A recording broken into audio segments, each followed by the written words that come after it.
High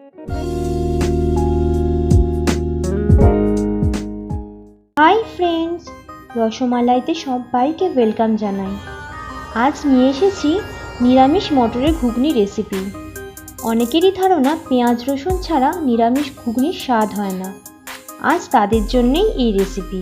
আসুন দেখে নেওয়া যাক কীভাবে আমি রান্নাটি করি।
ব্যাস তৈরি হয়ে গেল নিরামিষ মটরের ঘুগনি।